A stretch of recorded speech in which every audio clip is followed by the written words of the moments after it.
বন্ধুরা ভালো আছেন তো? আজকে পৌষ পার্বণ। দেখুন আমি দুই জায়গার মতো করেছি, ভাগলপুরে আর দুর্গাপুরে। এই দেখুন ভাগলপুরেরটাই আগে দেখাই। এই দেখুন দই, বাটিতে দই, চিড়ে, হ্যাঁ দেখুন তিলকুট, হ্যাঁ এই চিড়ের নাড়ু, তিলের নাড়ু, মুড়ি, মুড়ির নাড়ু, আর এইটা ফুলকপি আলু মটরশুঁটির তরকারি। এটা হচ্ছে আমাদের ভাগলপুরের আজকে দই চিড়ের খাবার। হ্যাঁ, আর এই খাবার জানেন ভাগলপুরে প্রত্যেকের বাড়িতে দিয়ে যেত, এত হতো আমাদের, কি আনন্দ কি ভালো লাগতো। আর এর সঙ্গে রাত্রেবেলায় গরম গরম খিচুড়ি হতো। আর এই যে দেখুন আমি বানিয়েছি এই যে দুধ পুলি, যে দুধ পিঠে, সেদ্ধ পিঠে,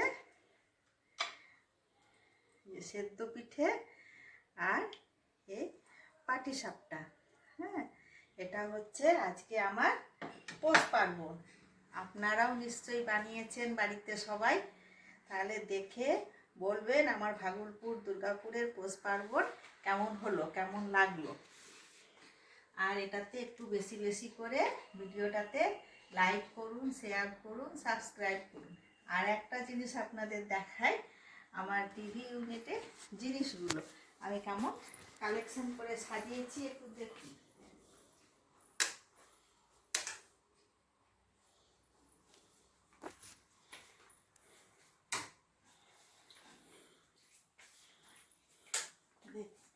এই যে আমার টিভি ইউনিট, এটা আমার টিভি ইউনিট। হ্যাঁ, এখানটায় দেখুন এই যে আমার ছেলের, আমার গৃহপ্রবেশের সময় আমার ছেলের এক বন্ধু ওই চাকাটা, কোনারকের চাকা ওকে গিফট করেছিল, ওটা ওখানে রেখেছি। আর এই যে বিষ্ণুপুরের ঘোড়া, মাটির খুব রাখতাম, ভেঙে যেত বলে এবার আপনাদের দাদা আমাকে কাঠের দুটো ঘোড়া দিয়েছে, সে ঘোড়া দুটো রেখেছি।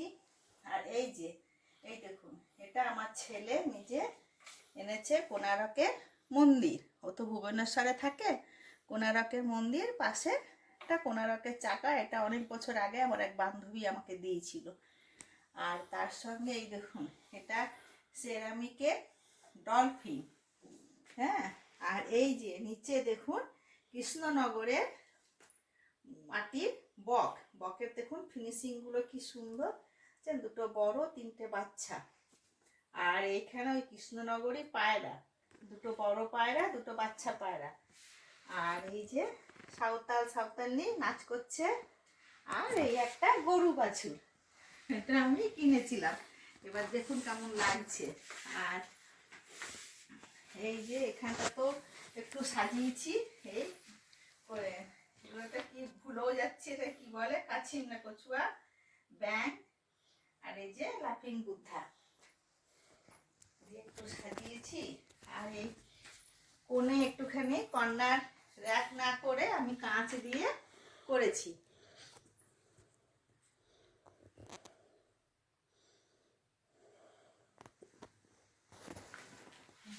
কোণে কর্নার র্যাক দিইনি, কারণ আমার ছেলে কিছু করতে দেবে না বলছিল, তা আমি কাঁচ দিয়ে এইটুকুনি রেখেছি। যে বুদ্ধ, গৌতম বুদ্ধা, গণেশ ঠাকুর আর কৃষ্ণ ঠাকুর, গোপাল ঠাকুর, কোণে এই তিনটে রেখেছি। এটা হচ্ছে আমার বসার ঘর, ড্রয়িং ঘর। তা আপনাদেরকে টিভি ইউনিট দেখাতে এসে আমি পুরো ড্রয়িং রুমটাই দেখিয়ে দিলাম।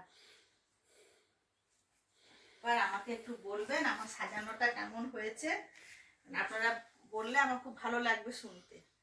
আর অনেক অনেক লাইক করুন, সাবস্ক্রাইব করুন, ভালো থাকুন। তাহলে ছাড়ি বন্ধুগণ, আপনারাও সবাই ঘরে নিশ্চয়ই পিঠে বানিয়েছেন, খান, আমিও খাই। রাখলাম, ছাড়লাম, নমস্কার।